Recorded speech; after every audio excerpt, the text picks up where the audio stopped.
mic's cool, right? I'm not too loud. Yeah, you're Cool. good. What is going on, guys? All right, we're gonna do a little bit ghetto for today's video. I don't know how to use StreamYard because I'm a boomer. I'm officially that guy, that boomer. But we got two very special guests in the building. It's gonna be a good one, guys. If you guys don't know, we got our boy Jodo Jake right here. Bam, What's up, right y'all? on. Different perspective today. New POV. We got Yeah, I'm big Jake chilling. Mobile. I love that Yeah, I hat, by the was. way, Jake.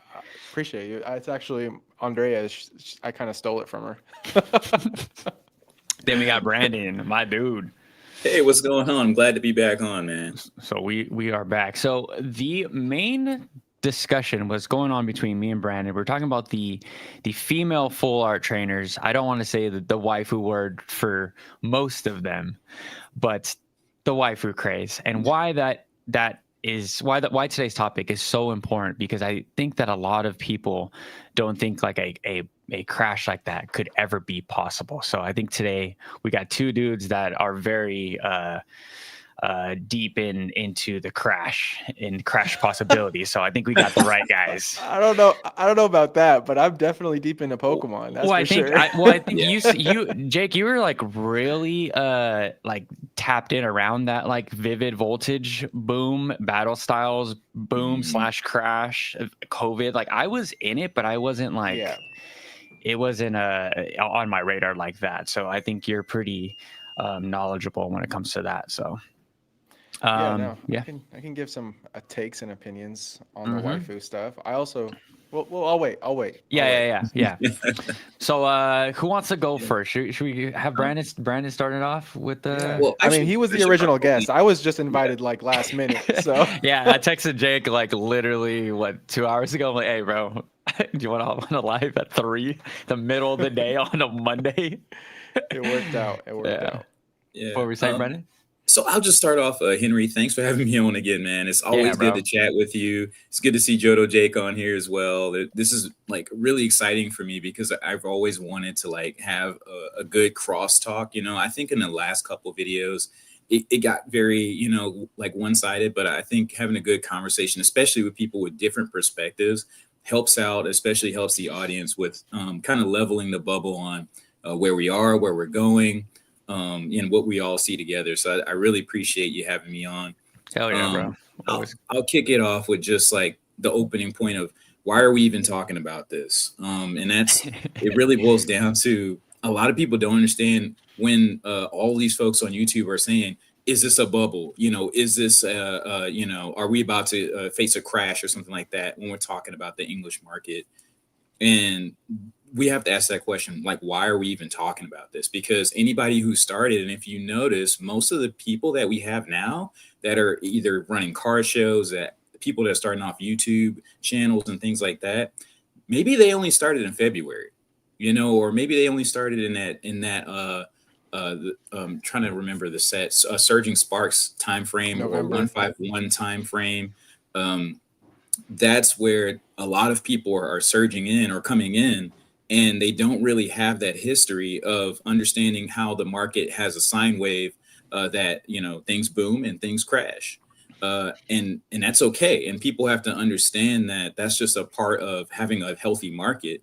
But what does that mean, and how do you actually get a live experience, or how do you shape that perspective? One of the topics that we could talk about that I shared with Henry was the waifu cards, or the trainers, the full art trainers, and like kind of talk about like where it was and where it is right now, and hopefully share that with the rest of the folks who are listening, so that they could get a better understanding of what's out there in the future, what could happen in the future.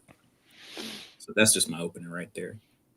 Jake, you want to have anything to add to that? Well, yeah.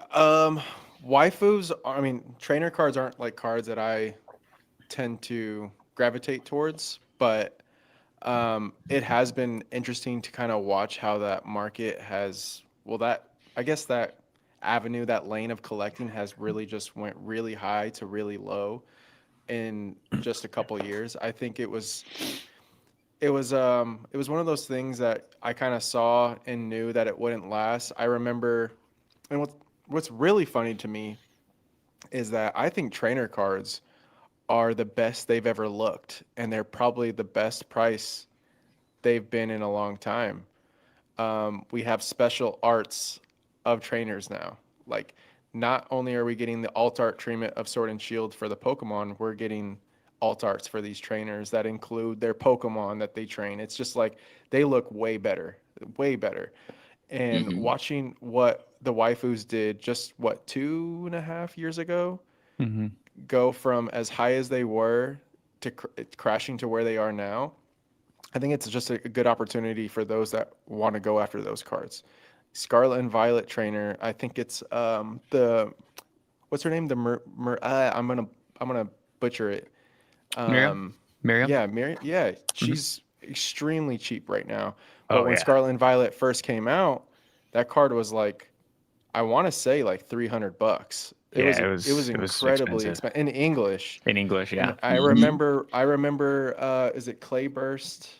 Hmm. And the other one, but Yes. Clayburst was Yeah. extremely expensive when we had that Iono card in Hmm. Japanese. Yeah. Um, and then look at it in English. I don't even think it's in the top 5 card. Well, it might be Mm. actually, knowing that the SIRs in that set aren't as popular, but I know it's still a well-priced card in comparison to how they evolved. Yeah. From the Japanese perspective, I can't really add too much. I feel like that's just not my lane, but Yeah. I can yap about the English trainers all day. So I want to harp on what you said really quick. How you said like you didn't. You said I. Oh my gosh, you said I didn't really see what the first part of Yeah, the I was year. just saying, like, when I saw it go as high as it did, I knew that it wouldn't last. Like, There we go. So I yeah, thought the opposite. I thought that they're so unique, and they're not like, it's not like a normal Pikachu card or a Mewtwo card. They're very unique pieces, and they're very, like I thought that they needed to be that valuable. So I thought kind of different. So when I came back and I saw the prices of all these trainer cards, I thought that that's what they should have been valued to me, because Hmm. I'm a huge trainer guy. But that just goes back to like the video game love, where I think that the people that don't play the video game kind of don't see those values in trainers. But that's where, that's pretty much where my head went.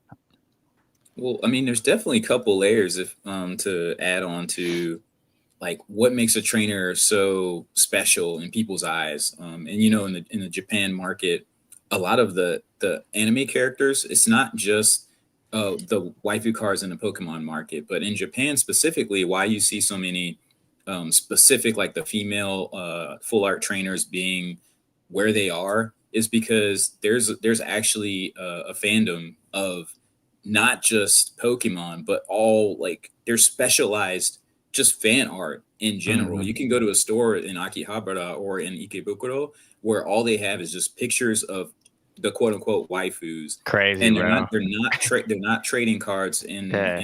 in the way we think about it. They're not playing cards, is what I meant to say. You just go there and they just have pictures of, either they could be actual people or they could be um just like anime art, and people collect those types of things all the time. So that already sets the foundation on the Japan side, Hmm. where that popularity comes from. I do want to share for those who are like kind of confused, because they're like, okay, well, I heard there's a crash, but how do you quantify that? How do you actually represent that? So what I'll share is this is probably the turning point of the market where I saw. Mhm. This is Erica's Invitation. This is a Japanese version of the card. So it definitely does pop a lot better than the English version.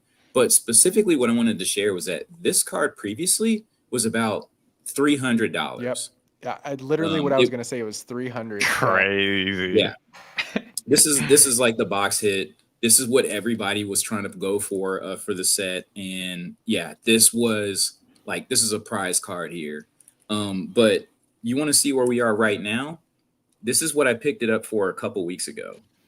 Damn. 7,700 yen. And just so you know what 7,700 yen is, and if you're talking US dollars, it's probably close to $40.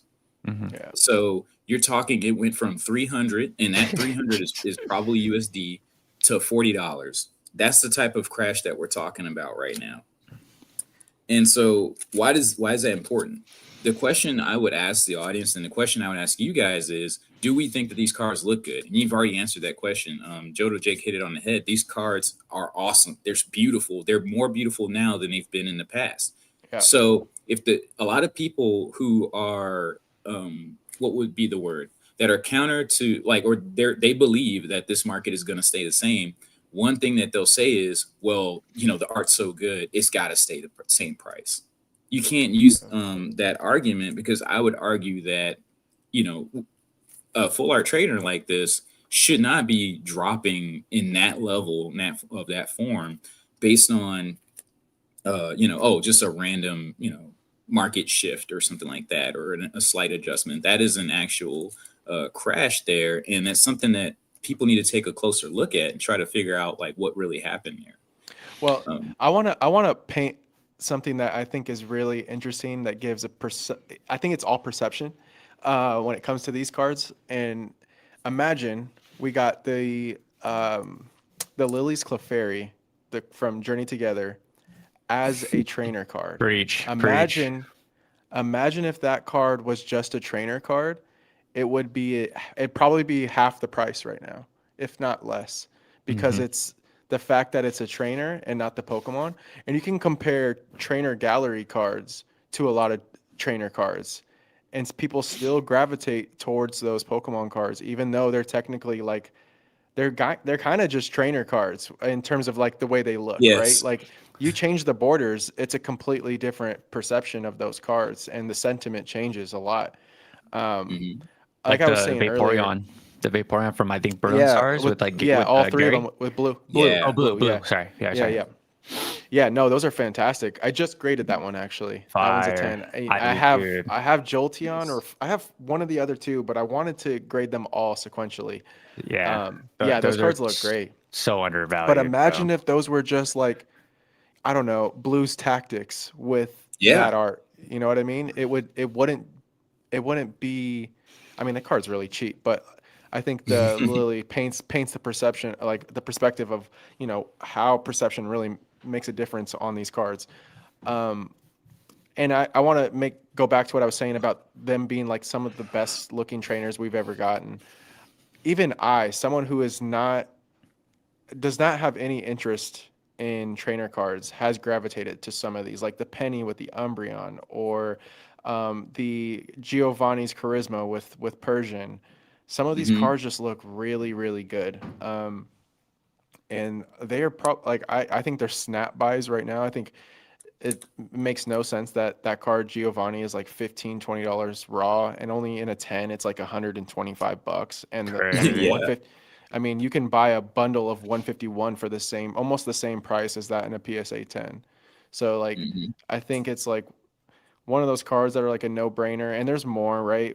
I can think of the Iono with the magnet. I think that's probably evolved, right? Yeah. Yes. Yep. There's quite a few really good looking trainer cards in Scarlet and Violet era, and we've already started to see a few in Mega Evolutions with the Lily. We got what's her name with the Mimikyu. I'm bad with trainers, y'all. Acerola. Yeah, that card looks great. It's got the Sableye in the background. So fire. Was she selling the Mimikyu? Yeah, but my favorite's the Lieutenant Surge. I have to say. Course. Yeah, that card goes so hard. I love it. But yeah, I think right now for those that are collecting trainers, it's probably enjoyable. It's very for enjoyable. Me as someone that's chasing SIRs, like I'm not having the best time. I'm paying full market for cards that I don't want to, but it is what it is. Oh yeah, we have. Brandon was also saying. Brandon in the chat, he said, "Dawn from Phantasmal." I'm like, bro, Dawn in Phantasmal I haven't seen it. I haven't seen it. I'm curious what it looks like. Hey, I can pull it up.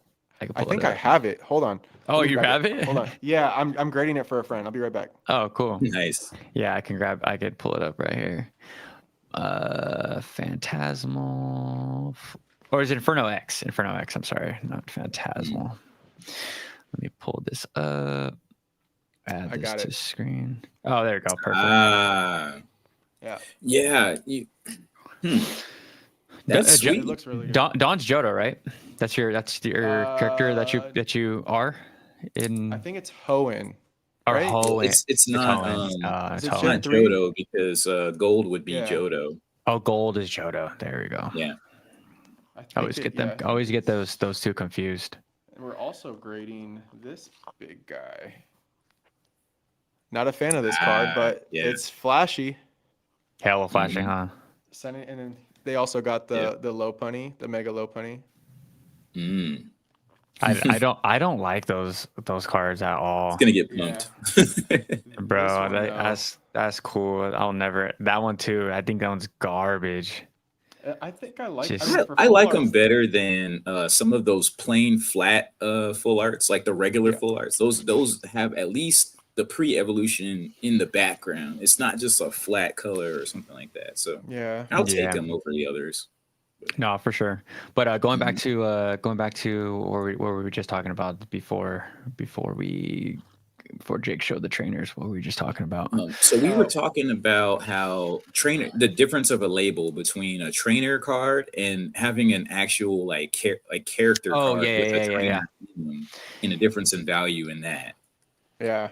Um, It is interesting though, right? Like, if the tables had turned, we would see really different prices on those cards. Yeah, no, for sure. yeah. What I was gonna say is like the last time I went to Japan, so my favorite trainer of all time is Sabrina, right?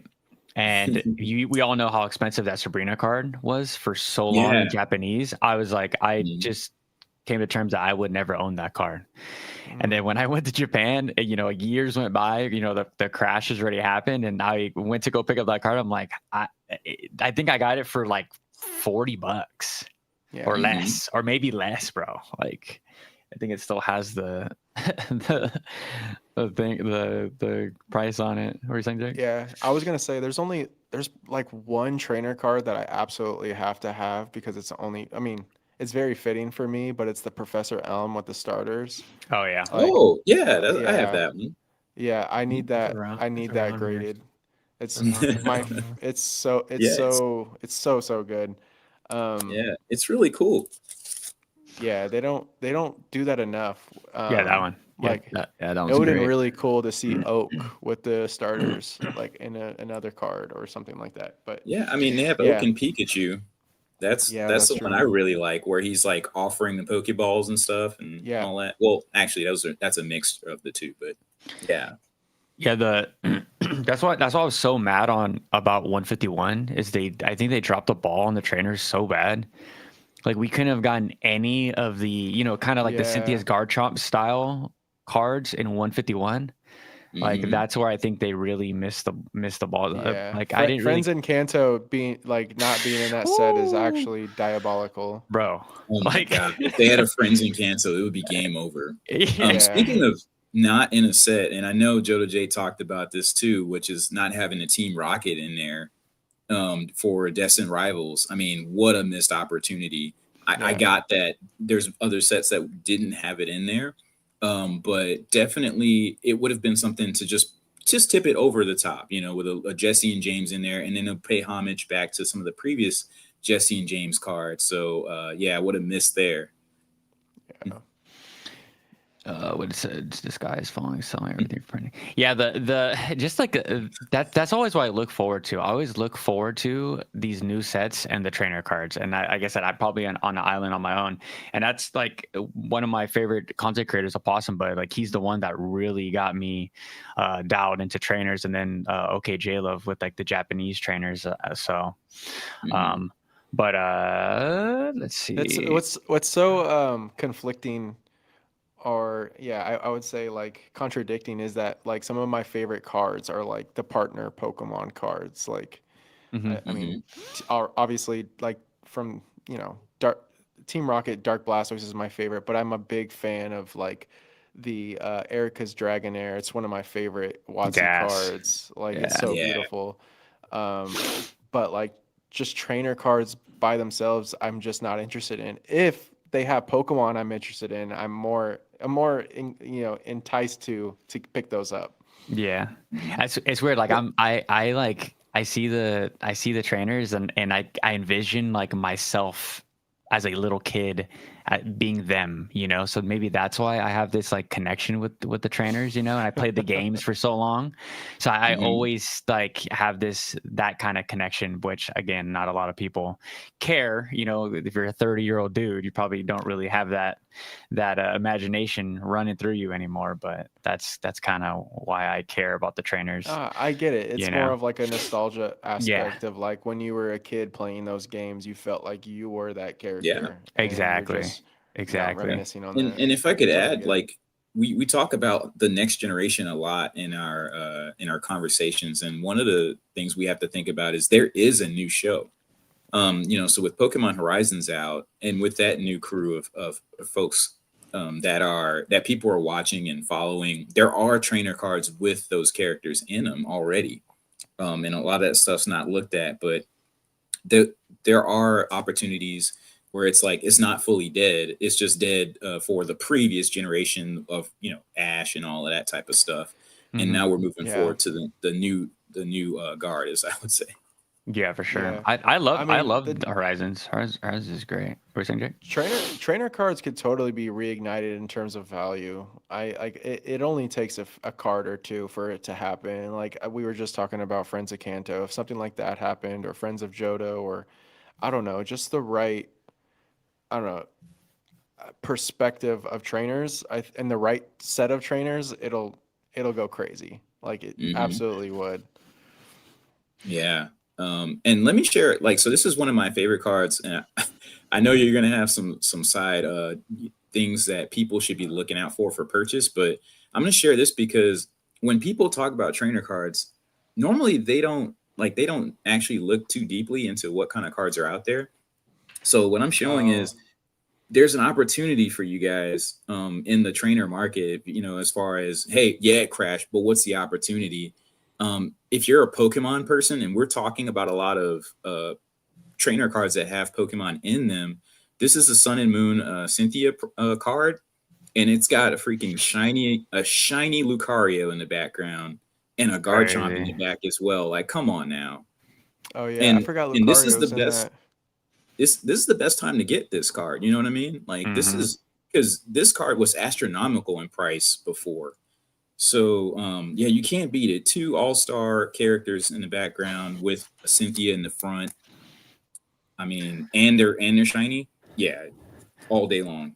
Well, I Pick that think up. like right now it's not only the best time to grab these starters, but again, there's so much opportunity. Would like Jake just said, like all it takes is one YouTuber to talk about some of these cards, and it's absolutely over once again. But kind of what I want to kind of talk about the beginning of or the first part of the question for today's video was well, me and Brandon were talking about just the waifu crash in general, right? Well, I kind of wanted to link it all into why these people that have not been here for too long think that all their investments are quote unquote safe, or all the cards that they're collecting are safe, and it only goes up. And I think that we could all learn something from the waifu crash, right? I mean, we just talked about the Japanese booster boxes being what, $300 for. Is that how much they were, right? On during the Iono Oh, craze? Clay Burst. Yeah, Oh, for Clayburst that. and They were Snow high. Hazard. That's for damn sure. I think I it was. mean, I'm pretty sure it was $300, dude. Like I was a possum bud. I wouldn't be Was surprised. I it was definitely remember it was like unreachable. 4 or 5x. Yeah. Yeah, and the lines were I think that was around the first time me and Jake did our first live together, was around that time. And I remember we popped up a photo of long and never ending Japanese lines. So anyways, to get back to the question, I just think that a lot of people need to know like these significant events in history that can flip the market. Like, do I think that something like that could come for, let's say, I don't know, the SARs in English? I don't know. What would be the comparison? Do you guys maybe? What could crash potentially? PC TVs, Well, like, Oh. I think what's it really, it already happened, and a lot of people aren't really thinking about this, but it did happen. If you were to think about Charizard cards, period, like before this Inferno X stuff, like let's just take that off the plate. But what's the top? You think about what's the top card of the what is it called? The shiny one set that came out. It's the Oh yeah, Bubble Beam. It's not the Oh, that, Charizard, yeah. right? yeah. You think about there was the Charizard set that came out before that with the Terra Charizard. Yeah, Obsidian. Trying to remember. Obsidian. Yeah, Ruler of so Lifeline. Yeah. yeah, so for that Charizard, and I mean technically it's still a decent price, but no one cares about that particular Charizard. When the Charizard UPC came out back in the day, and everyone was hyping it up, but when it actually released, the Charizard promos were like $5, $3 a piece. But you think about what Charizard used to be. Charizard was the number one character in the entire Pokemon franchise. Everybody would be begging to get the Charizard hit from a set, and what we saw was Charizard just started fading away as Umbreon, Rose, Gengar, and all the other key characters that we've been seeing lately. What I'm trying to say is we've already seen it. We've already seen where a card SAR or whatever has fallen from grace. And what we're seeing now is you're just seeing a resurgence. And so it's just really a matter of where in a piece in time are you when this happens? I think it's all perspective there. Yeah. I think. Oh, go Go ahead, Harry. Oh, Yeah, go ahead, Henry. I was Yeah. just people will like they get hyped about like the new Pikachu set. They're like, oh my gosh, it's Pikachu, or the new Charizard set, and then like it fades within the first 6 months, and then we have a gap, and then they forget about what happened, and then they get hyped all over again. It's just like the same. Yeah. The same thing over and over again. It's so funny how fast people forget. I also think that the hobby can feel much like a hipster a lot of the time too. Yeah.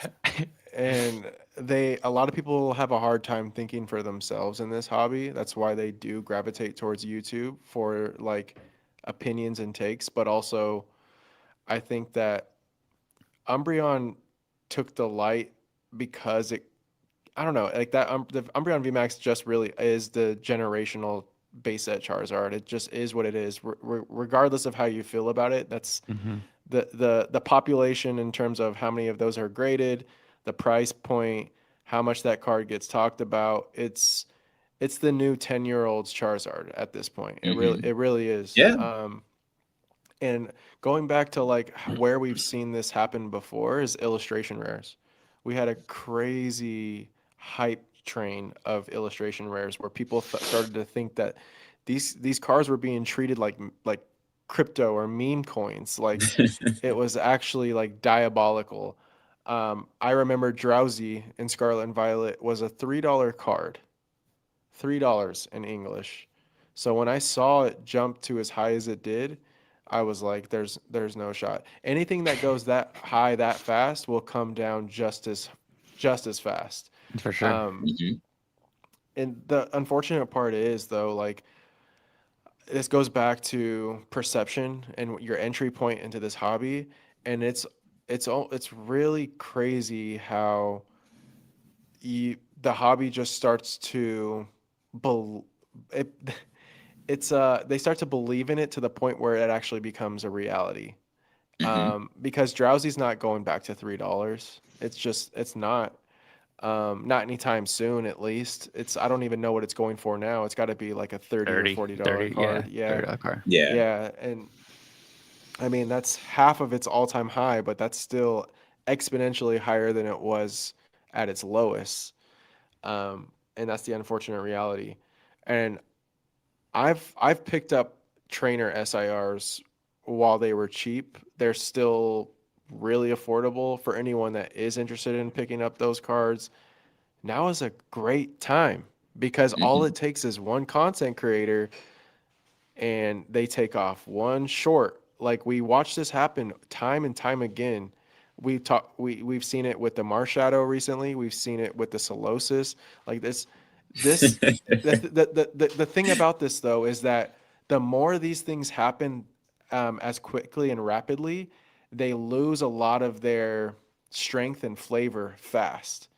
So, and what I mean by that is that the hobby gets a little bit smarter every time this happens, as Yeah. fast as it does, because as people come into the hobby and they stick around and they kind of see how these cycles kind of play out, they start to hesitate and they don't snap buy or FOMO as often. Yeah. Um, So it's kind of it's positive.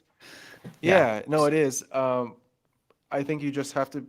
I mean, Ern and I have talked about this on the podcast, but like collectors win, collectors get paid. It's because you're actually enjoying the stuff that you're picking up, and you're not necessarily investing in it, but it Hmm. happens, by accident. Like I know some of the biggest people in this hobby did not get into this hobby because there was money to be made. It just happened and they were able to benefit off of it. But people's reality, they think that that can happen, in a month, and that anything they buy will just go up. Yeah. Um, and I'm already seeing a lot of things slowing down. There's still a lot taking off. Yeah. Sealed product is still going to be a problem until Pokemon really figures out how to play this out. They're trying things. Henry, you talked about it too. Could Like they're putting up all their billboard boxes at all these brick and mortar stores to, Hmm. you know, get could as many I could I packs. Go ahead, please. could I just jump in on one? This is like my conspiracy theory about how they could just really ease this market up a little bit. And it's something that Japan did, but I don't see it in the English market. And that's having these the special sets where they do kind of a reprint of all the top hits, and they just kind of pour out all the key arts Hmm. back into the market in a new set. And that would be something like, for example, VMAX Climax. Yeah. Crown So, Zenith in English. Yeah, so it's a lot of yeah. So reprints, but one just different thing. art. Oh, sorry. V Star Universe is the equivalent of the Crown Crown Zenith. Zenith. Yeah. Yeah, The VMAX Climax set is actually where the Pikachu comes from. So like yeah. the Trainer Gallery Pikachu, that's really like the Dynamax version, and then the regular version as well. But another thing people don't know about is that Japan recycles cards into these special sets, and they do that so that they can reduce the price. Especially like I'll give an example of the Greninja, because um it was so like popular in actual playing in TCG. And so what they did was they actually put that card back in there. It reduced the price from something like $16 a card to it went down to like $2-3 or something like that, because you Damn. could get it now and through that set versus trying to get it through the older set, which the price had already went up.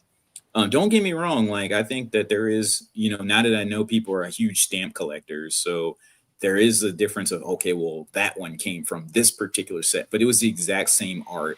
And Japan did that a lot. They would, and I don't know about what they're going to do for this coming set, if they're going to do something like that again. But I think since we're in the 30th anniversary, I don't see it happening this go. I see it happening maybe the year after. But they typically do pump back in cards that are very popular, especially for playing the game. Yeah, what's happening in Pokemon Pocket right now with the new set Mhm. is all the Yeah. Units cards. They're all just Yep. everyone has a chance to play with them, which totally Yeah. makes sense, bro. Like, Mhm. Yeah, you hit it right on the head. That's exactly what it is. That's exactly what they would normally do. mhm. Is they would just take those cards, whatever you think they are, and then just make them special promos.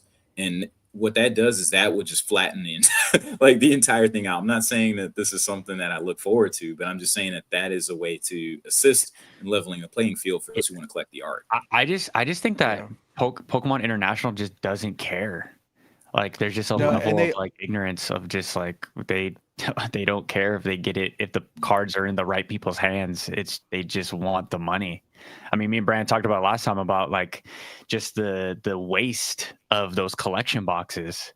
like I get it, you have to pay for the shelving space at a Target or a Walmart, but think about the plastic that just gets thrown away. You're all these LGSs just breaking down those boxes anyway. So what is the point of having these, just America doing America shit is what it really feels. Yeah. What it really No, feels like. definitely. It's like One thing that I literally am realizing as we're talking about this is that although Cosmic was like the last set of Sun and Moon, we had Hidden Fates, which was like the last holiday set. Yeah, yeah. And I think about that. I think about Crown Zenith, and we get like these like sets that really close up a block, like Sword and Shield and Sun and Moon, whereas they did not do that with Scarlet and Violet, and it's part of why like a lot of people feel like Scarlet and Violet hasn't really finished because we ended it with Black Bolt and White. Yeah, I was gonna bring that up, Yeah, 'cause- Brandon, but Black Bolt and White Flare is not a Yeah. holiday set that celebrates the entire block. It is a very specific themed set. Whereas Crown Zenith, like for instance, the Leafeon and Glaceon V-Star Galar Gallery, those cards are technically reprints of the promos that were in the collection boxes. Obviously, they're the alt art versions, but like all of those cards in the Galar Gallery are like from a mechanical TCG standpoint, all already exist. They all have a cheaper alternative card, but they all have this alt art treatment. We did not get that with Scarlet and Violet as an Yeah. era, which Yeah. really messes things up even more. And they really, I mean, they really did just like nip Scarlet and Violet soon and just moved on. But like, Yeah. there's still elements of Scarlet and Violet that are existing in Mega Evolutions from like the type of cards we're getting, the rarities, the textures from both Yeah. English and Japanese. That being said, what I thought was really interesting was in Mega Evolutions, the gold cards on the English side, the texture is the exact same as the Japanese equivalent. Ooh. So I thought that was unique because we never see cards of that caliber have similar textures. That being said, though, I don't know if you've seen these in person, Brendan. The Japanese texture looks like English texture. It does not look. It does Ooh. not. They're like how in Japanese textures they're more fine and thin, like Yes. all yes. those strokes. It's thinner Yeah. paper. Yeah. These are much bolder. I don't know if it's gonna pop up, but like they're way thicker, and yeah, it feels more like in terms of like the borders, they look like the old OG Japanese, like the textures are really thin, but the Here, let me card, put you like up the by Pokemon yourself. itself. You could show Oh it yeah, now, yeah. I'll Jake. put it. Oh, I'll see wait. if I can. Yeah, yeah. Here you go. I don't know if it's gonna pop up though, but like Yeah. the Charizard itself, his texture is really bold, but the borders are much thinner, and the English equivalent from the Gardevoir and Lucario from Mega Evolutions look very similar. Yeah, I want to see those in Japanese. I would love to. I'm going to Vegas. There's a really good, cool. The Vegas 888? card 888. There we go. They have a really good Japanese selection. So I always have them grab whatever card I'm looking at in both English and Japanese and line them up. So I'm very excited to see those two cards. But So I did pull the Victini, the red Victini card. oh, did you? English. Wow. Yeah, I pulled From that from Black a Bolt or White Flare? binder, like a little white flare. I pulled it from a little binder, but looking at that Dang. card, I mean, it's nice, but I will say, if you've seen Crown Zenith and like I think once I went there, I just can't go back. Like as far as like the Crown Zenith, I keep wanting to say Darkrai, it's not Darkrai. This is a problem when you speak English and Japanese because then Giratina? Giratina? yes, the Giratina. Like we talk about the Charizard as being on the biblical level of art in the latest set. To me, the Giratina, the way they set up Arceus, that yeah. one, the Arceus and the rest of the team, the Agreed. Palkia, the Dialga, those are the gold cards that I was hoping for. I Yes. was hoping that they would, Same. make it like gold glittery and very textured hollow foil. and then you have the pop of the actual character coming in out of that Yeah. environment. After they did that, I'm like, okay, looks nice. It's a gold card. I don't really care. I'll sell it because I'm going to use that money to go buy more Giratinas or something like that. But so yeah, something to note about that, Brendan, is we will probably see something like that again. So Pokemon knows what they did with that, and they're not going to milk it for what it's worth every set. And it's going to be in a way that's a big bang. Like Crown Zenith, that set, I can preach about that set all day, but it's a huge set, and they went out with a bang. I think that they'll pull from those themes and those elements of the cards down the road for another big set, whether that's the end of the mega block or something along those lines. Celebrate the new celebrations. I think that's being coined as legends. I don't know. We're seeing so many fake leaks now. I don't know what's real and what's not, but we will most likely see cards of that caliber again. I just don't know when. It could be Dream Set, but like for instance, these new gold cards, we might see an evolution of those within Mega Evolutions where we see cards like this, but they have more of an alt art where there's more color. It's not just all gold. So I don't know. Anything's possible with Pokemon these days. I think that right. we. Oh, my bad. Go for it, Brandon. I was gonna say, like, I think a lot of people, they think that this is like a straight transition from the Scarlet Violet era over. But one thing we don't know is what is the back half of this set going to look like? Yeah. And I mean, that's what the best part is the back half. Exactly. Right. Yeah, they might warp those gold cards into something that looks absolutely insane. And we just don't know what it is yet. So based off the leaks, Brendan, there was a potential like Ruby Sapphire remake with Primal Groudon and Primal Kyogre. And what colors do those two Pokemon both share? Well, I mean, they both have blue. No, the Primal version. You mean that yellow or gold? Yeah. Okay. Yeah. So imagine us seeing some sort of high rarity Altar Gallery like Giratina Arceus style on those two Pokemon. Or Rayquaza. If I pull those cards, they're going straight to eBay. Mega Rayquaza also has a little bit of yellow in it, so yeah, he does. I hate Kyogre and Groudon. I'm just putting my tinfoil hat on. I love doing that. Like the things that Pokemon are capable of that they just haven't shown us yet is ridiculous. But at the same time, we can look back at like things that we wanted just a couple of years ago, and people didn't scream about them until recently. We look at Paldean Fates and the shinies. We got shiny Altarts. Yeah. And for that first, the first half of the life of that set, no one cared about it. Like I've talked about this with Tucker on our Cards and Coffee, and I remember the release, and I had a hard time selling Paldean Fates. Like it's the same in Japanese. It was the exact same in Japanese, and it was so bad that $35 a box.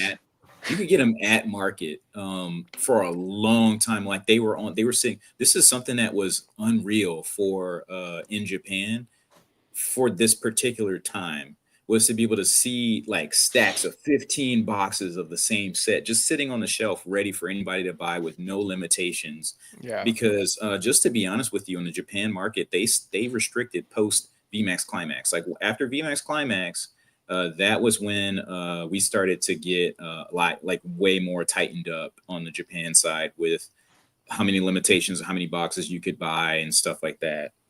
So yeah, equivalent of for you guys was what?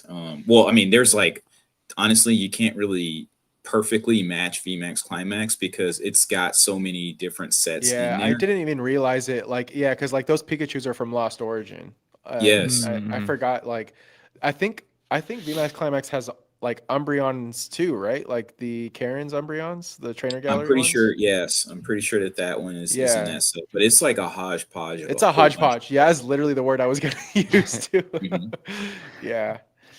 Yeah, Jake, I actually like how the Scarlet and Violet era ended. I would like to see that style of an end going forward. Like I want to see a Johto full set. I want to I do see a too. enter gen here for each But generation.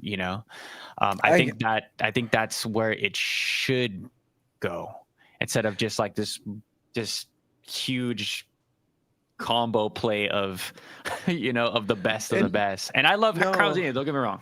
I'm not crapping on Crown Zenith, but No, but the I thing like. what Crown Zenith did was like they weren't like none of those Pokemon had like exciting arts throughout the entire Oh no, era. I hear you for sure. I Other get than that. maybe Giratina and Arceus, Hmm. Palkia and Dialga, all four of them had alt arts, but like Yeah. Suicune, Raikou, Entei, like they didn't have anything other than I think Suicune had a baby shiny and Shining Fates. Yeah. Um, Yeah. yeah, I just like when era is wrapped up with a cute bow and says, "All right, this is our final set." Whereas Black Bolt, White Flare, as great as they are, it's a set that I really like, even though I'm not like the biggest Gen 5 fan. I doesn't feel like a good way to close off a block. Like it's great in terms of what it is, but imagine if we got like a Crown Zenith style set that brought in all those Pokemon, like let's say the terrestrial Dragonite or the terrestrial Tyranitar that never got a SIR that we were hoping for. Like Hmm. bring those Pokemon and shed some light on them because they were part of that era, not an entire generation that we didn't see any of anything other than a few illustration rares here and there. Yeah. Yeah. You know what I mean? I'm Like, Yeah. yeah, Would I'm you with feel the Jake same on way that one. would you feel the same way if it was Johto though, Jake? oh, We, well, I want Johto no matter what. Like, you, you you know know what I what mean? though? Like I as a Gen wouldn't be 5 fan, and I loved yeah. it. I Loved will it. say I'm kind of happy we didn't see it in Scarlet and Violet because I think they would have been milking that bag way too quickly. From going to 151 to Johto to Black Bolt, White Flare, Team Rocket. Like Scarlet and Violet is the biggest hodgepodge of an era we ever got. It feels it feels extremely random, but at the same time, there's like elements that connect it all. I had this weird theory. I think you and I talked about it, Henry, about why we're seeing so much like from the past, and it's like this is another corny way of thinking about it, but like Scarlet and Violet's like theme is based off of like ancient and future, and you're pulling from the past and bringing it into the present, right? Which is what they did this entire generation, Hmm. or this block. So I thought that was a Mhm. way that it. That's how I can make it make sense in my brain. That's how Yeah. I was like, oh, this makes sense. 'Cause otherwise, I can't understand why they do it other than cash grabs. But like, it's not like they were cash grabs for the most part. I think a lot of the sets they stand on their own. But yeah, I'm ranting at this point. You guys take it over. No, I What else? go for it, Brandon. Sorry, I see the comment about the 30th set being Johto. I would say if I was Pokemon Company, what year or what I would try to do is make it the anniversary for the release of Johto back in Japan on Japan's time frame. The reason why I say Japan's time frame is because they're about 2 years different than our Hmm. market. So knowing that, you could probably time the release of a pure Johto set if they were going to do it based on an anniversary. So I don't think that necessarily that it would they would use the 30th anniversary for the company to represent Johto, but I think maybe whatever the anniversary would be, maybe the 25th anniversary or something like that. Maybe that becomes the idea or an opportunity for that. If I was going to be in the marketing team. Yeah, I don't think we're gonna get it next year, to be completely honest. For I'm the honestly 30th. okay with waiting until we have really great print quality because I've already started to see it with Mega Evolutions. I'm like, continue this, and as long as I have a good quality Johto set, I'm happy. If they introduce a Johto set at the beginning of Scarlet and Violet, I'd be super frustrated. I was super frustrated with 151 because the quality of that set is actually pretty bad overall. Like I think Hmm. PSA as a grading company was grading like all of the early Scarlet and Violet sets on a curve just because the quality was just bad overall. So they would let more white dots fly than they would have with Sword and Shield. But with Mega Evolutions, I'm seeing improvements on that. It's giving me Sword and Shield vibes in terms of quality. And if we continue that, I'm happy with them bringing a Johto set into before Gen 10, during Gen 10. We're already like Henry. We're gonna get our Totodile illustration rare. We're gonna get our Chikorita illustration rare. Like those are coming, right? Yeah. I do kind of feel bad for Cyndaquil because we already got like a treatment for him in what is it, Hisuian region for Hmm. Pokemon Yeah, Legends. yeah, But I I would love to see, we're gonna get like a Mega Feraligatr, SIR, Mega Meganium, like all of those are coming. Like that's just a given. They're the starters. yeah. We'll probably see a Mega Embor, SIR. Um, but Yeah, the little animation for the Mega Embor looked pretty good. dude, it looked tough, right? Yeah. It was Yeah, like now thou shall not pass. yeah, now that I have you on, Jake, what I let me know. hear the Joey's now let's see if Joey's in here. He'll pop up as soon as I say yeah, it. let me hear the Mega Feraligatr. I like it. You That's what like you wanted. I do like it because it's fun. It's like a Venus flytrap that's appearing like a Totodile, like an innocent Totodile, and then it opens up. Obviously, it's for alligator, and yeah. it was like a monochromatic version. Like we don't know what it's gonna look like, and we don't even know if that's real. Like they Mm. do look real. Like all of those Mhm. designs looked. The one that obviously looks terrible, and I think there's not a. I don't think there's a single person on this planet that would say that Starmie looked good. Nah, it's terrible. You Terrible. know that It got if that's humanoid. real, that is There's actually terrible. there's Yeah, somebody for something for everybody, bro. But if you No, We I like talk know. about the Garbodor all the time and the Trubbish. yeah, no, okay, Hey, but but let's be real, Trubbish is cute. Is a cute dude. little That like Trubbish stack card of from White Flare or Black Bolt is so good. Or yeah. Oh yeah, it's actually Trubbish this. Trubbish I gets a can't remember. pass. Bro, the Garbodor from the AR that I got, Paradox. Paradox is so Paradox. good. The Yeah, colors are it's amazing. so That's good. one of my Yeah, one of my favorite cards. yeah. But I don't like the one from Black Bolt and White Flare though, because we got another Garbodor in that set, and it's not as good. He's like coming out of like a sewage tunnel. mm, It's nowhere near as good as the one from Paradox. from Paradox, yeah. Mm. But Yeah. yeah. So just I want to talk about the megas really quick. Yeah, the Feraligatr, it kind of caught me by surprise. It was very interesting design. Same thing with the Exadrill. Like I'm like I don't know. Which one? The Mega Excadrill? Was there an Exadrill extra? or Oh, yeah. I don't know if I even noticed that. I thought you sent it in our group I'll chat. have to look back. I Yeah, don't remember seeing Excadrill. yeah, it was like the full. It had Feraligatr walking, the animation, Yeah. and then it opened up, and then the exit drill is the same thing. It's like a three-way like Venus flytrap, Oh. but it's just like the drills are way too long. It just didn't look right. The proportions just to me. I'll have to But look. my Yeah. favorite is of course Mega Dragonite is my favorite, but the Meganium, bro, with all of the I think flowers. the colors, if those are real, that looks Oh really my cool. gosh, bro! Like Yeah, that's it's got like that ombre. yeah, Yeah, it's it looks so really good. But did you see the mega leaks, Brennan?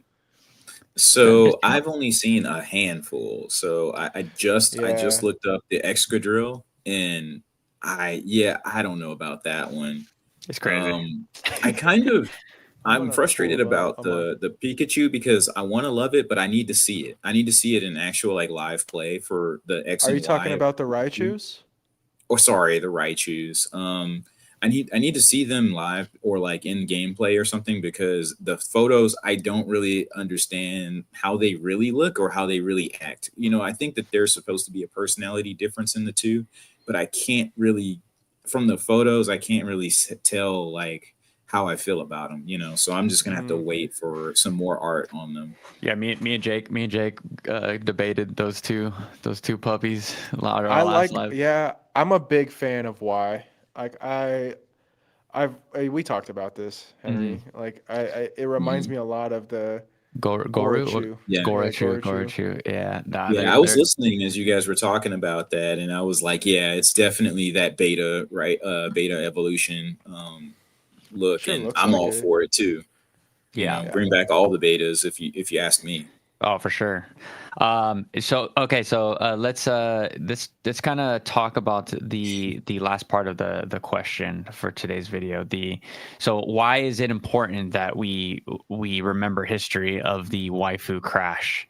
Like, what can people learn from that, and why people shouldn't feel so safe in their Pokemon investments and/or collections? I think that's where I wanted to hear your guys' expertise on.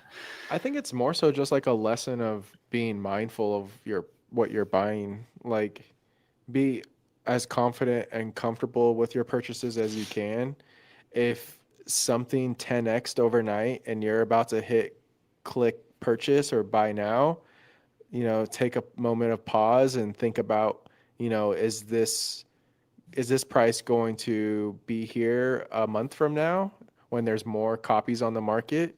Like Marshadow, we saw Marshadow go up to like $100 and now it's back to 30. I picked mine up for 30 yesterday and I felt fine with that purchase.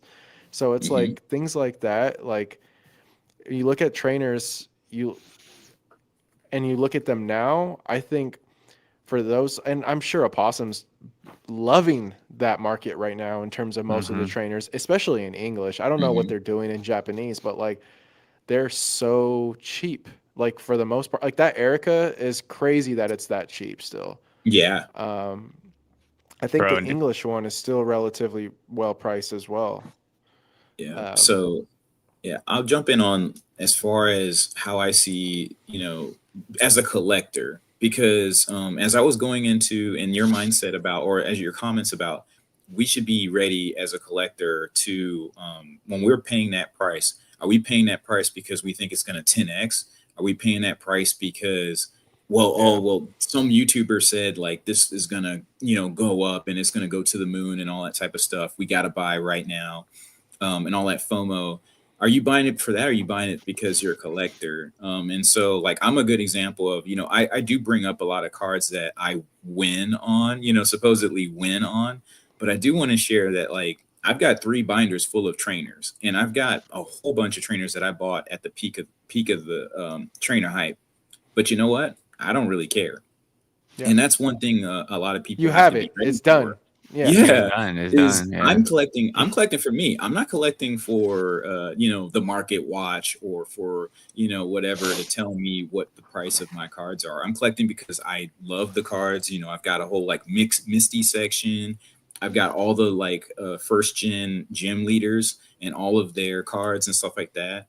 So when we talk about what people are doing right now and how do they keep themselves safe, is they really got to think about, who are you buying that card for?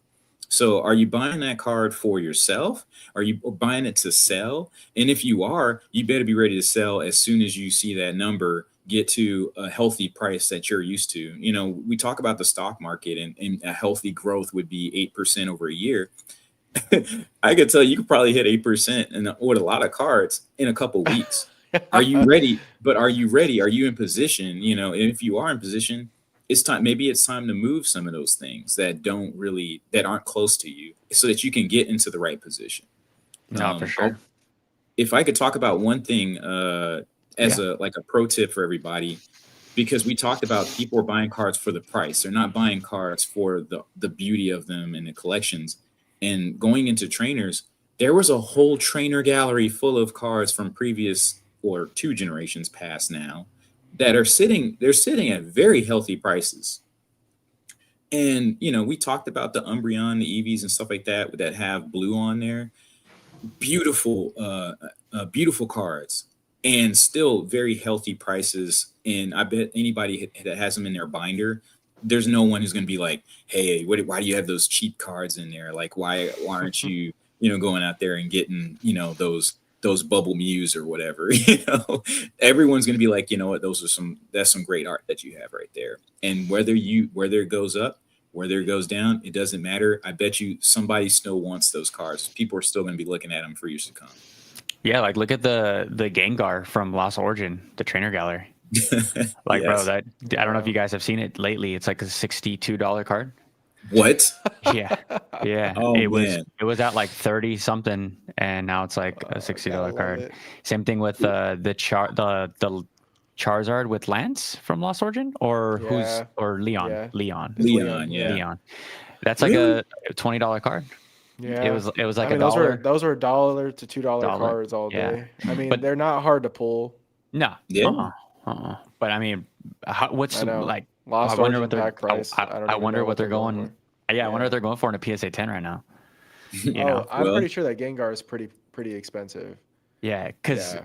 I have multiple copies of that card in Japanese, and that in Japanese like 5 years ago was $60 raw. So yeah, what is but it? What is it going for now? but what can I tell you? Like, I think the Morty card is much better looking, and because we're talking about the trainer piece here, but I would say that Morty card looks way like it look because to me the Gengar in the other set looks like he's kind of like what But is he looking at? Like that's why what's up people with his like it eye? though. That's why You know? they like it because Yeah. It looks like, and then because one he's of them looks smoking. like Because yeah, he's smoking, bro. exactly. So Yeah. that's why be it's yeah. it's the meme memeify of Pokemon, like the ends PP up. And it's that so people are funny grading. that people thought that Gengar was going to get banned too, just like this I thought, Seismitoad. I Yeah, thought they were nah. gonna fix the eyes on that one. Yeah, once That's why that card is goated. Like I understand why it's a $60-something card. I was like, you put two together, people are gonna meme, just like Jake said. Like these are now these little investments. These are like penny stocks that we're investing in now, right? Yeah. It's like, what can you, what can you do? But I love both of those cards. What was I gonna say? Let's see. I'll never understand the high being. I'm trying to see if we have any questions. People want to make the same mistakes. Nothing but change from my hair. the true Moonbryon is the OG Moonbryon, that's for sure. The one from Neo Discovery. Yeah, Neo. Discovery. Yeah. Oh, that yeah. Neo is freaking amazing. And if they gave it that 25th anniversary treatment with the Pikachu and just made it a full art, oh my god, I'll take it all day. Yeah. So Gold Star Umbreon celebrations all over again, basically. So why I wanted to talk about the topic of what we just kind of covered, but I just think that so many people are just too comfortable right now.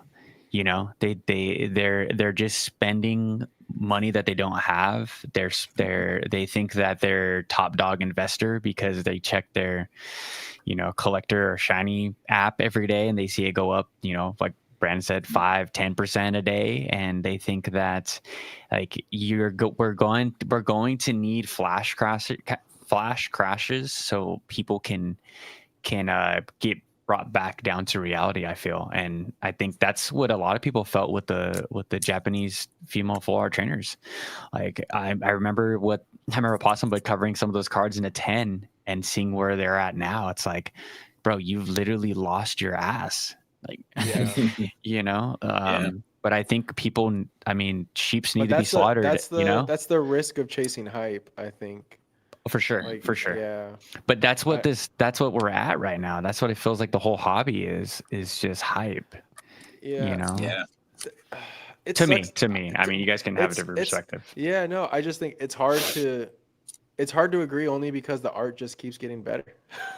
The art truly just keeps getting better. Yeah. And I think people have to consider that and the fact that the art's not stopping. So get on board. It's going to get oversaturated, but there's always going to be something in the limelight, like always. So I don't think the art's getting better. I think we're just getting more art, more like banger art. Because like my favorite era is the Sun and Moon era. Like when just the whole aesthetic to the Sun and Moon era is my favorite. So I think it's better than Scarlet and Violet. I think it's better than Sword and Shield. But that's just the kind of comics I like, from my childhood. Okay. But but we're getting more of it, so it just as a collective looks like I mean, it's definitely more saturated instead of it being like the last. Yeah, same. I'm sure they're gonna bring back rainbows in a different way. We've already seen it with the Terra rainbow borders. Like they realize that actually I don't think they have realized because we have full gold cards again. I'm like, what are we doing?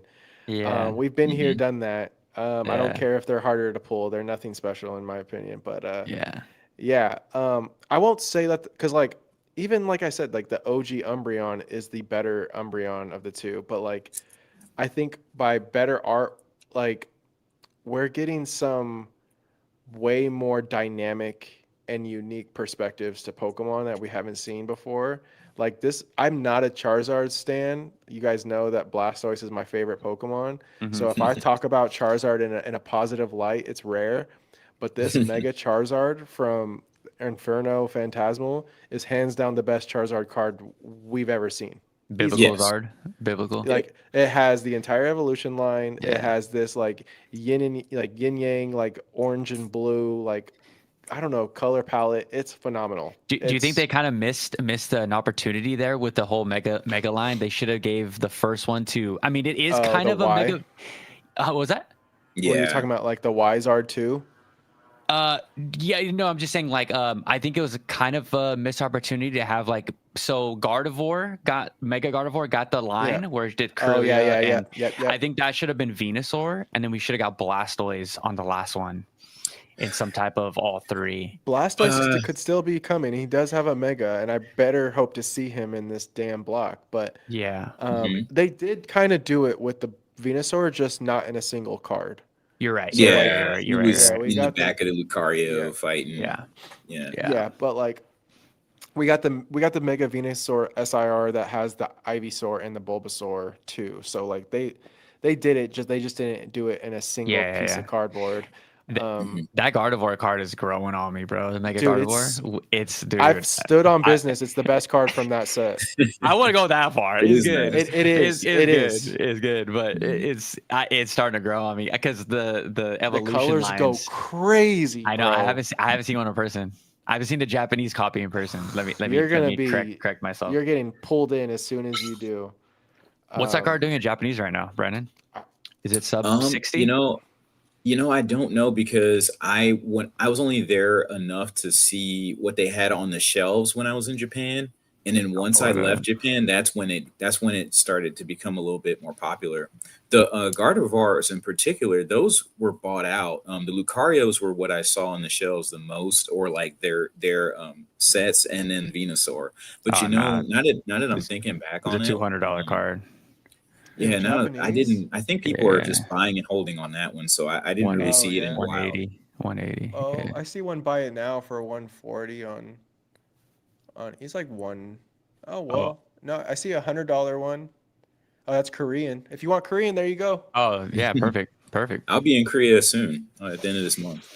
Brandon, if you find me a Korean Gardevoir, I will Venmo you instantly. Yeah, I'll Save on let you know. tariffs. Yeah, Mhm. I'll be in Korea Yeah, probably February, late February. My Oh, Japan trip nice. got pushed back. yeah. We're gonna make it a Hey, honeymoon trip. sorry, I know this is off topic, and we've already kind of went off the train anyway. No, you're But good. just throwing out there, if you didn't hear, China's going to 130% on a tariff for anything going through a port. That's important to know in case someone's buying large boxes or obviously anything that can be shipped via air, probably still going to be in that 30% marker, but 130 tariffs on the Chinese items that are going to need to go through via ports. So, Damn. Yeah, I like saw ship ports. Trump sent another tweet yesterday saying he's like, oh, we're gonna get this fixed by the end of the week. We're gonna get it the sit down conversation by the end of the week. So I'm hoping that all gets situated faster. My Um, my crypto portfolio dropped down 70% in a matter of like 15 minutes. So my mhm. total portfolio, but I had a side trading bag and I shorted it on the way down after I saw all the indicators. So I made some money going down, but everything's back to normal. As soon as the Trump started talking about the tariffs, everything's gonna be okay. The bag went back up. So And then just so you know that comment that I made is effective November 1st. So if anyone was trying to get any large products or something like that from China, you've got some time. You have an opportunity window here. yeah, they're in discussion next week, right? There's another meeting between Trump and It depends on if he shows. They're supposed to meet in Korea okay. for the APEC summit. Oh, Apex So Summit. Yeah. we'll see. We'll see if he actually gets out to it. I have to track it for my job anyway. So Yeah, same here, but for crypto and stocks. But yeah. Okay, let's see. Do we have any comments? They just need to bring back gold stars, shinies, crystals, and make them just as difficult to pull as SCR. Like, does the pull rate really matter to you with those gold cards? Or is it just, I or is it new think people here pumping? I think they do. I think they have appeared to be hard to pull, but I don't see them. I don't see them doing all that well once we have like I don't know, 10 to 20 of them, like Yeah. to choose from. Obviously, they're saving the best for last, which is crazy to say because we've already seen Charizard. But like, um, yeah, I mean, you put these all in a binder and you step away about 10 feet and you look at them, they all look the same. So I don't know. But I what was the do think that there is a lot of hype on these. Yeah. Like, I agree with you on that because I Mhm. mean, that's what social media is doing on these cards. They like to, when they do pull them, it's like overexcitement or they're showing all these crazy pull rates. And there's batching issues with this stuff. So it's really hard to get a pulse on what those pull rates Mhm. actually look like. But I thought Yeah. the ultra rares were really hard to like back in Sword and Yeah, Shield, no. right? Yeah, Weren't those no. Those, insane? yeah, the gold cards like the Snorlax Yeah. from Chilling Reign is much harder Yeah. to pull than the alt arts. Yeah. So yeah, It's just that I don't understand what I know. That's what I'm saying. That's So it's what I'm saying. No, I'm for real. Like this is a repeat all over again, and Yeah. people are treating it like it's something new, but it's really not. Yeah. yeah, That's why I'm like confused. What are you saying, I Brandon? have to say, like a lot of this conversation about the hard pull rates and those types of things, I think it undermines the importance of how much people demand that item because there are cards, and I mean we know about these. That there's a finite number of, for example, that Mew promo that's in China that was released, and what is it? Is it 1,500 and 1510. something? Mm-hmm. Yeah, It's 50. 15 Yeah. and 10 that were released finite. And so you're telling me that there's only 1,500 of that card, and that card is selling for 20K. How much is a Gold Star Rayquaza selling for? And it was whether you can argue one way or the other, but you could say like at the time that card was still just seeded into the set. You could pull it. Someone could crack a box tomorrow, and technically, I mean, if they can, get more power to them. But my Yeah. point would be, it's worth like that's nothing. To be honest with you, 20,000 for a card that is only 1,000 something population. And I Yeah. mentioned before how I have a card that there's only 300 and something in it. But really, it's not about that. It's about how many people know about that card, how many people are looking for that card.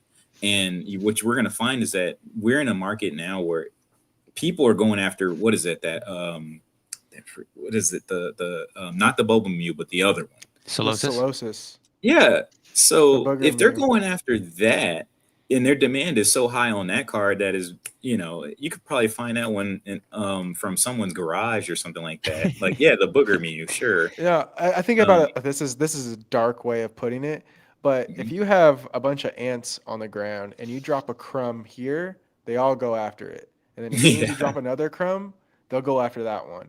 Like it's just like this constant like I have this Mhm. piece of can ooh, a piece of candy. Ooh, a piece of candy. Like it's that mentality that's driving it, but it's artificial. It doesn't like in the grand scheme of things it means absolutely nothing. Yeah. Yeah. Um, but like, you know what drives me crazy about that Chinese Mew? It's one of the only cards I considered picking up, and I had an opportunity to buy one sealed in the box for 2.8, and I didn't. So lesson Damn. learned. But we move Yeah. on. Like it's one of those things. Like Yeah. it's in the wind now. So Yeah. like Yeah. uh, I'm always interested in cards that are I hope Pokemon never does this, but serialized cards are a danger for the hobby, in my opinion. It's a screaming red flag. So I don't think we will see like legitimate serialized cards anytime soon. And speaking of that Mew, I'm almost guaranteed, Brendan, that there are more than 1,500 of those of those Mews. Like there's probably twice that amount, to be honest, if not more. So, For sure. so I They never just print that amount and call it a day because you can mhm. go back to like looking at the Yes, illustrator, the Pikachu trophies are like that illustrator. too. Yeah, there's way more than what they say there are. Yeah. And Pokemon will never address it. Like they will never Mhm. address any of this stuff. Like we look at the prototypes and all of that went down. Pokemon didn't say a single thing. They sat back and watched Mhm. that all play out without intervening once because it does nothing. And so like I think that there are certain cards that are treated like serialized cards, but they aren't technically. And Mhm. I think that's a good thing. Um, but yeah, I don't know where I was Yeah. going with that. Well, I mean, definitely circling back.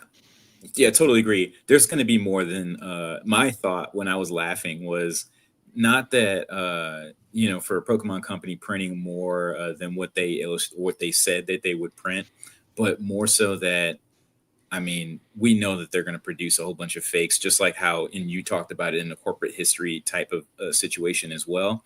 But it's gonna get printed because no one's seen it. If you can't, Yeah, what do you have to compare it to? If there's only yeah, 1,500 something in the world, yeah, what are the chances that you have something that you can just bounce it off of to say, oh, you know what, that's not real or something like that? And how do you know that the person that's explaining it on a video isn't holding the fake one and explaining a fake one as if it's real? So I think, yeah, yeah, it's definitely too yeah. risky of a play there. It's like all those fake shoe warehouses where they're making them in the same facilities as Nike warehouses. Like Yeah, the last is step it they is don't it authorize them. Yeah, the last yeah, step with is those. it actually fake or is it real, you know? I mean, Hmm. there were fakes that were of that Mew that were popping up, and there was like a clear detail that they didn't include, and it's that Chinese stamp that you Hmm. get in the bottom left. Like it was very Hmm. soft, and it looked almost like it was printed on versus having like it being like Yeah, embossed. they all have it. Yeah. All the SARs. Um, like Hmm. Garchomp, shout out to Garchomp Jake. He was unfortunately taken advantage of, and someone sold him a fake copy. And No. he tried grading it, and they came back saying it wasn't legitimate. Um, yeah, unfortunate, but it That's crazy. happens. Yeah, Hmm. yeah, I actually I might be on the island by myself on this one, but I think that card is actually undervalued because when we look at who's here in the hobby right now with the big money and a lot of sports card investors, dude, 20K, bro. I watch some big guys on for football cards and basketball cards, and that's 20K nothing. is Yeah, nothing, bro. Like they yeah. could Yeah. come in, see an opportunity. Oh, it's like a serialized Pokemon card. It not It 20K. doesn't. I'll Yeah, or buy it. It limited print. it Yeah. doesn't Yeah. take a lot of money to move the market. I'll tell you No. that. No. Hmm. Yeah, And that's like I've witnessed it. that's a thing that scares me about like the money that's in here now, and especially like I have a lot of multimillionaires in my discords for trading and for crypto, and they're all dabbling in Pokemon, right? They're all I'm just like, dude, once we see this blow off top in crypto in the next like 2 months, like the market is gonna get real shaky. Like It's I actually believe. funny. Rudy actually mentioned that a lot of his Patreons that were buying from him, Mhm. the amount of crypto buyers slowed down tremendously.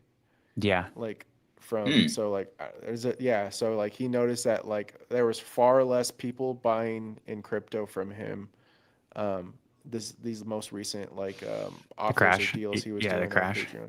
Yeah, I think too, everyone thinks that it's going to get a little bit slow on during the holiday season. I think it's going to be the exact opposite, just because the crypto dudes, like they're going to come in super hot to this Pokemon stuff, and we're going to see a lot of buyouts. I mean, I got a lot of friends that a lot of friends that you guys also know, bring on the podcast, but they're waiting to cash out.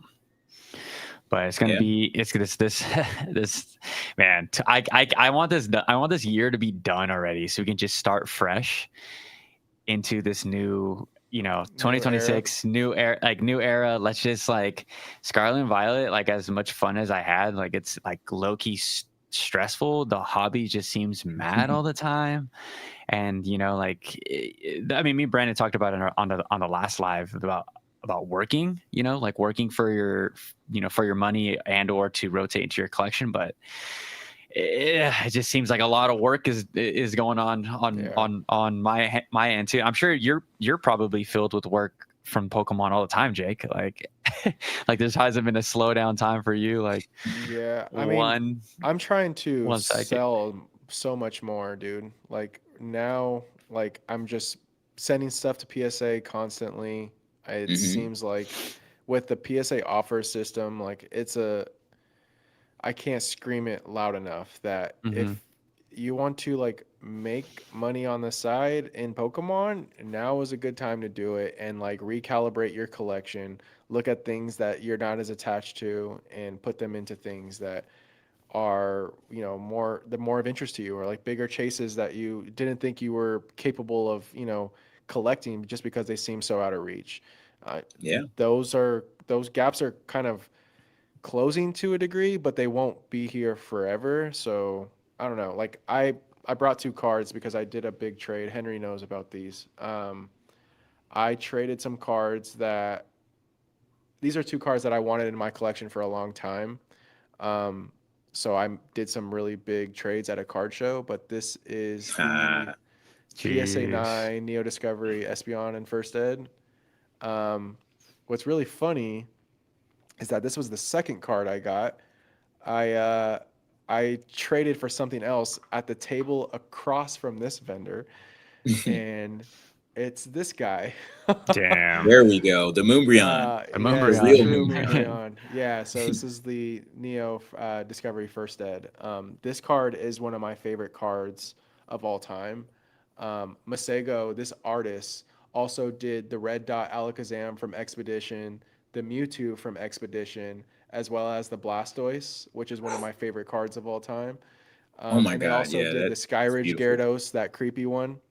Oh They've yeah. done Uh-huh. some really, and you know what's funny is like they only did a lot of illustrations up till like the e-readers, and that was it. Um, what's really cool about this copy is that there's no way it's going to show up on camera, but there's a swirl that's hiding inside of his body, like a Superman style swirl. That if you catch it in the right light, it's. I'm not a swirl guy, but this was one Yeah. that was so unique that I just had to have it. And the Hmm. condition, like I'm a picky PSA 9 vintage collector, so these are some of the best looking copies I've seen. The funny part is when you're someone as picky as I am, sometimes it really bites because you'll miss out on opportunities. Like I remember when this card was $800. I remember when Yeah. this card was $1,400. I remember when it was 2,000, and I had multiple opportunities to pick it up, but I didn't. And now this card's nearly $5,000. Um, Jesus. but I Yep. traded stuff. I traded. Actually, I didn't. I don't want to say split up, but I let go of two gold stars that I was not attached to, and that was the Reggie Rock and the Reggie Steel. Mm. Um, they're the lowest of the priority when it comes to gold stars, Poor Reggie's, and I man. think as soon as the gold star craze comes down, those will be the first to be impacted by it because Yeah. like I bought those gold stars when they were $600 a piece in nines, and now they're like 2.2 to 1.8, like much different than when I picked them up at. And I just couldn't swallow buying Reggie Ice for over 2 grand. Like there's no way. And Yeah. something like this, which I mean, it almost seemed meant to be that I picked up both of these at the same show, and they happen to be, and they from good people too, which it That's always tight. works out when you can make a deal happen with people that you actually enjoy talking to. Do you see Brandon's chat on the What did screen? he say? I have the Espeon. I pulled it 25 years ago. Yeah. I have them unlimited in my binders. I need to do a video on some of my vintage binders, but it Yeah, would be bro. like a it'd I be Be would. like a awesome. 10-part series. Hey, Um, Mhm. I never got these in first ed, but unlimited, I picked them up from a friend of mine. One of my childhood best friends' older brother had them in his garage, and they were clean, so I put them in the binder. But yeah, I'll do a vintage binder video at some point. yeah, I like the when you and Tucker were talking about the vintage views, where his views were just tanking with the. But he's like, dude, I like making those vintage videos. Like, Yeah, yeah. just is what I it mean, is. they're important, dude. Like They are. is as this is the common theme, or this is like the common path of new hobbyists. They enter based off of now this is the new path, but their first experiences with ultra modern, whether it's prismatic, surging, whatever it may be, Paldean Fates. They enjoy that for about 6 months, and they start going down the rabbit hole of modern. So they see what's out in the last 5 6 sets, and then from there it's almost directly to what they had during their childhood. It's like that's the path. It's either that or they exit. And then once you go down that rabbit hole of vintage, it's a whole different beast. Mm-hmm. And Right. you start going into the what ifs I kept collecting as a kid. Like what were the sets that came out before I was collecting, after Mhm. I was collecting. And that's what happened to me. Like, well, actually it was the opposite because at that time with the pandemic, the focus was vintage. So Focus like was vintage. Yeah. I and I'm so thankful that I kept what I kept during like 2010 to 2012 because I probably wouldn't go down that rabbit hole unless I kept all those binder sets. Mhm. But I went into vintage deep, wanted to complete all those binders, and then Battle Styles came out, and I was like, oh, they're onto something here. Yeah. Yeah.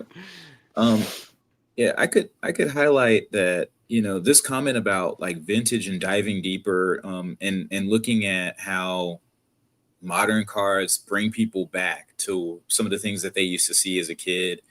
One This is why I brought up the point in the last time I was on here about finding which Pokemon you like, especially in the either first gen or second gen or third gen or something like that, because then you start to see all of these cards that people aren't talking about from different Dude, generations. oh my So gosh, like yes. you brought up the rookie Umbreon there, and it's funny because you say it's 4 or 5 grand, whatnot, but honestly, what it does for those who are going back in time and for those who are reflecting on like what are they trying to go after next, they could look at that and they can compare it to some of the things that are out right now and say, you know what, I don't really that doesn't really excite me. Yeah, The current cards that they might be looking at in the future, they can start yeah, going into the past and they can start finding those things that really resonate with them. And also they get smarter about the entire market. And that's one of the things that I did. That's why I started out with Mewtwo. And I started to notice like, oh, so this is Expedition, and this is when people scratched up their cards because they were using e-readers, and all of yes, these cards usually have bad condition. yep, And to find one in a 10 is a really, really good deal if I could find it at a good price. So, starting to research more and more about generation after generation. And what that does for people is it stops them from saying there is no opportunity in the market, because then they start to yeah, see, man, like, I don't remember this card cameoing in a tag team, or I don't remember, this character was in a trainer, yeah, and people are, like, for example, if you're a Cyndaquil collector, you might be like, okay, well, I have all those Cyndaquils, but do you really? yeah, Like it. yeah. No, like You the can, Ethan's Adventure, you have to have the cars Yeah. that yeah. include like there's cool things like that.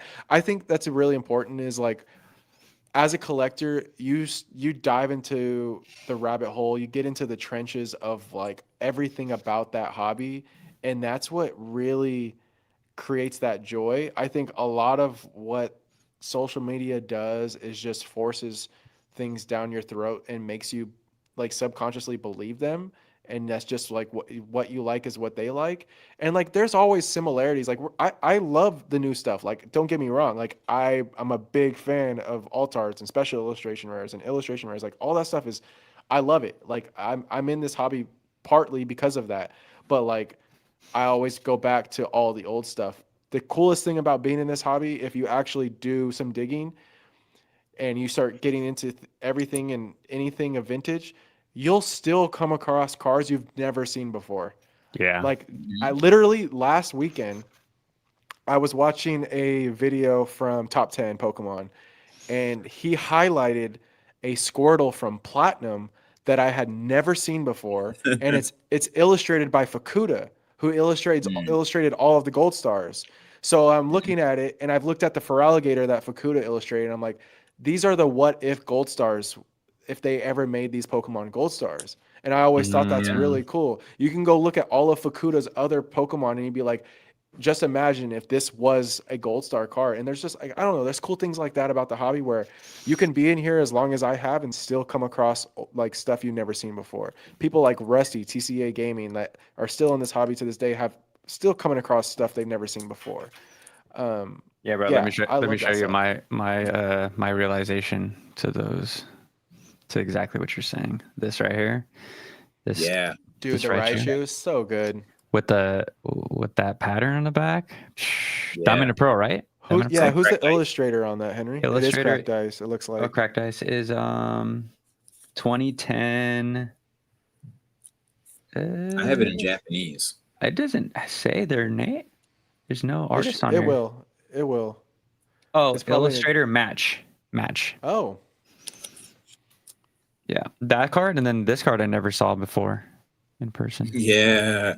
Like Which this That's is oh, awesome. dude, I'm grading that right now. Actually, dude, English. like what the heck? It was Yeah. just Yes. in some dude's binder, and I was like, I've never seen that card before, and it has has all of them. So Can you put me on full again? Yep, yeah, I got you. Bam. Yeah. Here's Oh, another wow. Ash card. And once again, Dang. exclusive with Ash on there, not red. So it goes back to our conversation. Like, you know, if you start going back and like for me, I was looking at, okay, how many cards are there that have Ash on them? Like actual Ash. And yeah, there's like 6, like tops, maybe. But yeah. My friend, he's a big Greninja collector, and he saw Ash's Greninja for the first time. He's like, "What the heck?" Yeah. I was like, "Yeah, they make Ash's Greninja." It's like I picked I'm gonna be the one to say I'm not a fan of the Ash's Greninja design. Like the EX, just a standard EX. No, Yeah, just like Ash's Greninja. I like agree. the style of Greninja, like because it's different. Like his Yeah. Greninja has like a red head or something like a horn. Yeah. I'm not a fan of it. Just give me regular Greninja. Yeah, I'm watching that series right now. Yeah, so I like it. Dude, yeah, that artist match, he's done some stuff all the way back from like Heart Gold Soul Silver is when he started in 2007. Oh yeah, I just picked those up, Brandon. There's the the Blaine and the Pichu. Erica. Which ones are those? These are gym badge dude. trainers. Yes, I have those too, Brendan. Yeah. And what I did was in my Gym Heroes and Gym Challenge set, I put those on the front page to match. They look so cool. Yeah. They're still affordable too, I would say. They're not that expensive. No, I got all 3 of those on the last card show right here. I'll show you guys. Boop, boop, boop. And I was like walking out, bro. I was like, oh, cool, I didn't spend any money. And then I was like, oh, damn. Yeah. Oh, yeah. Nice. Yeah. I love those old gym cards. So good, bro. I just grabbed one of these with about to start grading these, Jake. What is that? I can't tell. It's too much of a reflection. Iono promo. Iono. Oh, Iono promo. Yeah. Iono's watch roll. Only a Japanese promo, ladies and gentlemen. It's gonna be on my members only video come this Friday. So give you guys a little special peek. But I like Brandon put me on to just the Japanese exclusive promos. He's like, bro, you guys start looking. So I was like, okay. Yeah, that Brock card, bro. Oh my gosh. Right here. Yeah. Brock right here. Can you switch to him, Brock He is. He's yeah. Oh, it's not, okay. Yeah. Oh yeah. Those are super cool. Yeah. It's not always about the full art trainers, you know. Yeah. No, those little half arts are fire, dude. No, that Professor's L one is so good. It's so good. Yeah, there's gem like it, bro. I didn't know that card existed. Like, how many other cards are like that for different generations? You know, the band cards. Oh yeah. Hold on, I'll be right back. Yeah, no, you're good. Yep. Got Sabrina flipping people off, and the Misty right there. Yeah. I love those cards, bro. Yeah, like my friend Sunil, he gave me. Hold on, where's the binder? Here, one second.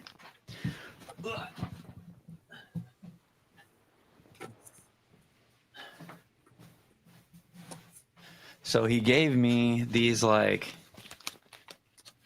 he gave me his old black and white binders. So he gave me like this one too. Show you guys. So it's just like these are like from when he, when Black on It was out, and like all of the look at this supporter right here. It's pretty cool. Oh yeah. Oh, that's really nice. Oh, I was like, what the heck? Yeah, so he just gave me like this whole full binder full of like just his childhood collection. So shout out to Sunil. Chris is in here. What's up, Chris? I also agree that match reminds me of Kwayu a lot. I like how TCG Player now has the option to click the artist and all that they've done. Yeah. I freaking love that, dude. You should check out, I think it's called The Art of Pokemon. It's a fantastic site for tracking artists. The art of Pokemon. Yeah, I think it's called Art of Pokemon, but it's the URL is like The art of PKM. PKMJP. Yeah, it's really good. I'm sure Chris has some. Like I mean, Elite Forum is also great too for things like that. But yeah, if you want to just track artists like that, it's. I mean, there's also Bulbapedia. Those are all great. But I like how it's all in Yeah. Japanese too. They got. Or am I in the Japanese version? How come yeah, it's all what's in cool Japanese? is they'll track not only cards but products and other things that they've done. Wow. So you'll see, like, for instance, I think it's Kawaii, but he illustrated the Brilliant Diamond and Shining Pearl map. So like there you'll see like how that looks, and you can compare it to some of his Pokemon, and you'll be like, oh yeah, that's definitely Kawaii. It's cool to see. Oh no, this is sick. Shout out to Jake. I'm Yeah. gonna put this in the description. Yeah. Yeah, these are freaking sick. Yeah, like I like the little yarn by Asako Ito. Which one? The yarn Pokemon, like Oh she yeah, does like the I don't know about that. here. Yeah. Let me show you guys. that Oh, I don't know about that, or Altaria. you don't. Oh yeah, you don't. Oh, like you don't like yarn them? Pokemon. Here, let me I show mean, you. Let me show show you. like yeah. Let me see. It's like the damn. This is so I'm not gonna say it. It was the Oh wait, out of stage. Yeah, they're like the quilted Pokemon. Like there's the Altaria. Yeah, they're all quilted. Oh, okay. No, I like those. Those are cool. Like this The Esper. Dunsparce is great. Yeah. I've never seen the Yeah. Esper. Yeah. Oh, they did a Zubat. Oh, I've seen the Snorlax. That one's Yeah. good. Yeah. These are those are so cool. good, bro. They're Yeah. fun. The freaking I didn't know she did so many half arts. That's a bro, lot. and she sells these, dude. Like Oh, the they've Electrode been is so auctioned. good. Yeah, they've been That's auctioned awesome. off. I remember watching a YouTube video, and they got the meter. Really, I'm surprised Pokemon won't buy them. She did like a meet and greet, and then she taught you how to sew them. Really? Yeah. Oh, now my freaking StreamYard wants to freaking work. Oh my gosh, bro. Are you kidding me? I click the two heads instead of the three heads. In what world does two heads mean three guys get to go on stage? Oh, that's funny. Oh my gosh. So now The more you know. Oh. Yeah, now An hour and a half in. Jesus, bro. Oh, whoops. Yeah. PSA 7. This was never gonna be a PSA one, but Is that Lance? I've never seen that it's card. Lance. Yeah, looking straight fire. Literally. Yeah, it's a hollow. Hey, let's just tackle this question real quick. Drop your favorite personal waifu's favorite in the chat. He says Ash's mom is his favorite. That's wild. You know, Melanie's, you know, she cooks good food. She's thick. She makes pancakes. She got cool Pokemon. She got Alchemy. You know, a good wife. It's good waifu. She can make you some breakfast, some really tasty pancakes. We need to see a Sabrina special illustration rare. Like It would break the the internet. the Nessa, yeah, possibilities, Nessa's fire, like- bro. This is my favorite. I'm sorry. Yeah, nah, Nessa's cool. Nessa's She's fire. an actual model in the game, like, or in real life, or whatever the hell. I don't fake life. Fake life, Whatever it yeah. is. Yeah, I think my childhood crush was Sabrina for sure. I As a just little couldn't kid. imagine a like Hell Mega yeah. Alakazam with Sabrina. Like Sabrina's Mega Alakazam is possible. Would go nuts, bro. Would go nuts. Oh yeah, I have those those cards too. Yeah, the autos. Yeah, those are sick. Why didn't that, dude? They should have brought that to a full art. Like that pissed me off. I'm like, why are these half Yeah. arts? Yep. Yeah. Like It's what the sad. hell? Yeah. Got the autographs down here. Yeah, bro. Do they? Those are in English too, right? Yeah, English and Oh, okay, Japanese. okay. I have those. Yep. Yeah. Freaking, you know that with the fire question. That's so funny. Jake, you haven't give your answer, bro. The chat I don't wants know to know. trainers like that. It's either Gen 1 or bust. So it's probably the Sabrina's Gaze card that I'm thinking of. Is probably one of the better ones. Yeah, Sabrina's the one. Yeah, Sabrina's gangster. If she gets a SAR, it's over, bro. Yeah. It's so over. Did you watch the like live action like AI The drowsy one. with the drowsy? No, that wasn't AI. That was fully CGI. Like someone. Oh, it's like a small team. CGI. Yeah, it's like a small team of people that made that, and I think they're working Bro, on some Sabrina more looks stuff. so gangster. Yeah, that So was really gangster. cool. Did you see that, Brandon? Yeah, Oh my Yeah, gosh, dude. And freaking they sweet. release every 3 years, 4 years? I don't know. It takes a lot of Hmm. time. Yeah. Yeah, I'm not sure. Yeah, Christopher is also a fan of Nessa. Nessa would probably be my number 2 for sure. Nessa's fire. Yeah. And Cynthia. Yeah, you can't go wrong with Cynthia. Cynthia's great too. Bay. Oh yeah, Bay's pretty good too. Who is that? That's Cynthia and Caitlin right here. That's really Oh, cool. I love that. I love the art too. See, that's what I'm talking about. That's Sun and Moon, right? And this is Yeah, sick. and Yeah, that's that's Scarlet Violet, and then that's Sun and Moon. Yeah. Yeah, I'm telling you, bro. The Sun and Moon just hits different. Sword and Shield's cool. Like those trainer galleries with the Garchomp and Cynthia. I love the black borders on those. Yeah. I think that's what looked the best. Yeah, really clean. It's okay, Henry. Ask Jake about Earn Jr. and what he did in their stream. Yeah, what happened, bro? Like, I didn't make it that far. Obviously, no. There's 2 parts. That's the thing. You probably missed the first video. So at like 20 minutes into our podcast, Earn pulls out. He's recording from like his camera, so he pulls out his phone to showcase everything he bought at Card Party. So he sets up his phone. He's going through all of his cards, and then decides to leave on his phone. But because he's signed into his account on his phone, it closed the entire live. And I don't know if most people know this, but if you close your live from StreamYard, it automatically uploads it immediately. Yeah. So like you have to create a new link with a new video. So we had a part 2, and Earn Jr. was the name of his phone when he joined as Earn Jr. So it was Earn and Earn Jr. That's hella funny. And so that's the ongoing joke now. So Earn Jr. will never be back on the podcast ever again. Oh, I thought he was like causing a ruckus or something, like throwing stuff or something. And the jokes in the comments were like, Earn just put us all to bed. Good night, Dad. How long did you guys go for that first one? The first one was like about 2.5 hours, I think, or close to 2 hours, and then the second one was about 2 hours, I think. Yeah, because I was in the chat, but I didn't know there was a part 2. Yeah. But hey guys, I'm coming up on my time, so I have about like 5 minutes. Likewise. Before I likewise. Perfect timing. Yeah, perfect timing.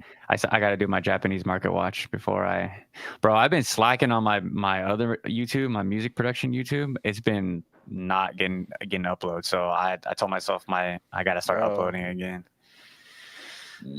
Just keep it on the Pokemon. You're doing just fine here. But that's dude. A part of me like can't die like that. Like, bro, I grew up playing every instrument known to man. I can't let that part die just because I love Pokemon, bro. But I love music. Bring that flair into Pokemon. Oh, I don't know how. There's a way. I got like tens of thousands of dollars of guitars, and dude, I just can't let that die, bro. Yeah, sure. There's no way. What were you saying, Brandon? No, I just see the comment about Pokemon ZA, and and there. So what I normally do is I wait a little bit. I want to see kind of how the game will play because I've been scarred too many times. Especially like in the last 2 games, just with the glitchiness and all the problems that they need to solve. So I kind of want to just let the game roll out and let the bugs fix themselves out before I start trying to pick it up and getting frustrated. Same way. And I don't even have a Switch 2, so I won't bother until I get a Switch 2. And I'm typically not like a instant like new console kind of person. I like to wait it out like you, especially with bugs and whatnot. It's best to just hold off. I will be jealous to those that are playing though, because I am excited to see what other megas that are in here. I will be playing. There was that leak of the mega shiny Dragonite, Henry. You saw that, right? Blue boy. Hyped. Oh, so it is blue. Okay. It is blue. Yeah. So that's the only way to collect it then. Yeah. Because I joke and I say people want Mega Dragonair. They don't want Mega Dragonite. They really want Mega Dragonair because that's the natural continuation of things in most people's eyes. Yeah, I will be playing it regardless of the glitches or not. Scarlet and Violet didn't bother me that much, so I can't wait, bro. I can't like just wait Yeah. around and hear people say good things about it, and me just be like, oh, I'm just gonna just wait. Nah, Yeah. I Yeah. can't I'm with just the game. excited to see more leaks, more stuff coming out this week, Yeah, I'm sure. yeah. Yeah, man. I'm trying to play some Sun and Moon before ZA comes out. That's my goal for this next week. And one thing I'll say to just circle back on the game and the question of like, do we think trainers will actually come back into the game or like into the market as like an actual contender? I think it will, and I think one of the reasons why I think that is because of this game that's coming out actually focuses more on the trainers than than ever has in a Pokemon game. You could argue Mm, Legends Arceus. I have to see how it compares, Oh, but it's best game of really all about time. the trainers and how those trainers maneuver around and defend and so there's a lot of positioning involved. So now I think there's a lot more attention into who's throwing that Pokeball than it was before. No, yeah. for sure. Just imagine when they start adding voice actors. It's a whole different ball game once they do that. There's a guy on Instagram that does a bunch of voice acting, and he did Pokemon Legends, the first one, and Mm. it's impressive. Like it would be really cool to see that in a Pokemon game. Yeah, just what Brandon said about the importance of trainers for ZA. Like, I hope that we see like kind of like in Call of Duty, you have like a gunner or a sniper or a defender. Like, I hope that some of that comes to ZA in the sense of like a ghost type trainer moves different or throws Pokeballs different. Because in Arceus, you're kind of it's kind of a first person shooter, really.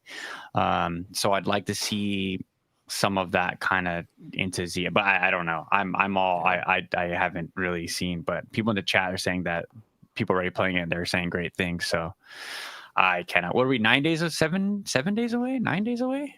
Something like that. We're right around the corner. So I think I'm it's yeah. 7 days away. I believe it's right here. But Heck yeah. yeah. All right, guys. I want to say thank you guys for coming on for No, really thank short you. notice. Yeah, Jake especially. Like I No, literally Brendan, bombarded you. great to meet you. Yeah. Yeah, Glad we can do man. this. We'll do it again soon. Yeah, for sure. Yeah. For sure. But all right, guys. Thank you so much. Before you guys go, make sure to like the stream, do all the good stuff. Subscribe to Jodo Jake as well. Appreciate it. And of course to Brandon on Instagram. So all right, guys, we're gonna catch you guys later. Peace out.